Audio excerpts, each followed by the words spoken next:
1000 కోట్ల వాస్తవ ప్రజలకు యేసుక్రీస్తు ప్రభు నామములో మీకు క్రిస్మస్ శుభాకాంక్షలు తెలియపరుస్తున్నాం. యేసుక్రీస్తు ప్రభు వారు ఈ లోకానికి ఎందుకు వచ్చినారంటే పాపంలో క్షమించడానికి యేసుక్రీస్తు ప్రభు వారు ఈ లోకానికి వచ్చినారు. బైబిల్ గ్రంథం దీని గురించి ఏం సెలవిస్తుందంటే, తన ప్రజలను వారి పాపం నుండి ఆయనే రక్షించను గనుక ఆయనకు యేసు అని పేరు పెట్టుదు అనెను. తన ప్రజలను వారి పాపము నుండి విడిపించడానికి యేసుక్రీస్తు ప్రభువారు ఈ లోకానికి వచ్చి ఉంటున్నారు. మీరు అనవచ్చు, పాపం అనగా ఏమి అనగా ఆజ్ఞ అతిక్రమమే పాపం అని బైబిల్ గ్రంథం సెలవిస్తున్నది. పాపం చేయి ప్రతివాడు పాపంలోకి దాసుడు అని బైబిల్ గ్రంథం సెలవిస్తున్నది. మనం అనుకొని ఉండవచ్చు, ఈ లోకంలో మనుషులు తన యొక్క ఇష్టానుసారమైన జీవితాన్ని జీవిస్తూ పాపంతో శాపంతో తన ఇష్టానుసారమైన జీవితాన్ని జీవిస్తూ నరకానికి వెళ్ళే పరిస్థితిలో మానవుడు ఉంటున్నాడు. అటువంటి మానవుని రక్షించడానికి యేసుక్రీస్తు ప్రభువారు ఈ లోకానికి వచ్చున్నాడు.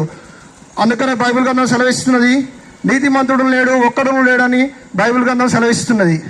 మనం ఈ లోకంలో ఉన్న ప్రతి వారము ఏదో ఒక పాపాన్ని బట్టి, ఏదో ఒక పాపం స్థితిని బట్టి మనం పాపం జీవితాన్ని జీవిస్తూ వస్తున్నాము. తల్లి గర్భం నుండి పుట్టిన ప్రతి వాడును పాపంతో ఉన్నవాళ్ళని బైబిల్ గ్రంథం సెలవిస్తున్నది.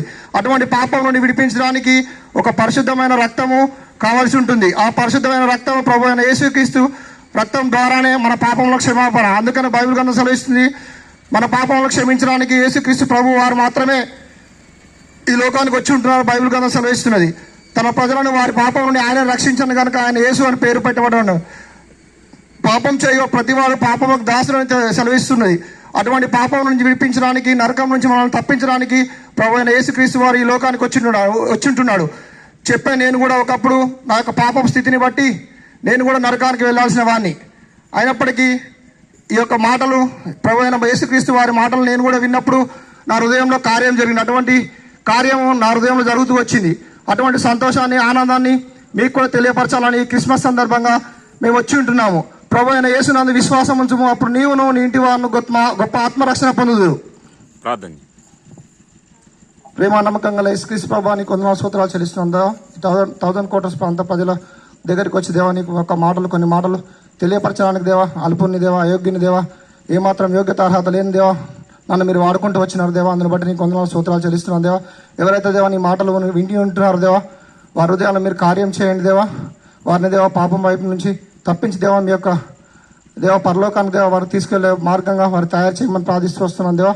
విన్నవారి హృదయాలను మీరే కార్యం చేయమని, ముందుకు వెళ్తున్నాం మీరే సహాయం చేయమని యేసుక్రీస్తు ప్రభువు నామమున ప్రార్థించి అడిగి వేడుచున్నాం తండ్రి. ఆమేన్. అడ్రస్ ఇక్కడే మన భూపాలపల్లి హెబ్రోన్ ప్రార్థనా మందిరం ఉంటుంది, జీఎం ఆఫీస్ వెనకాల.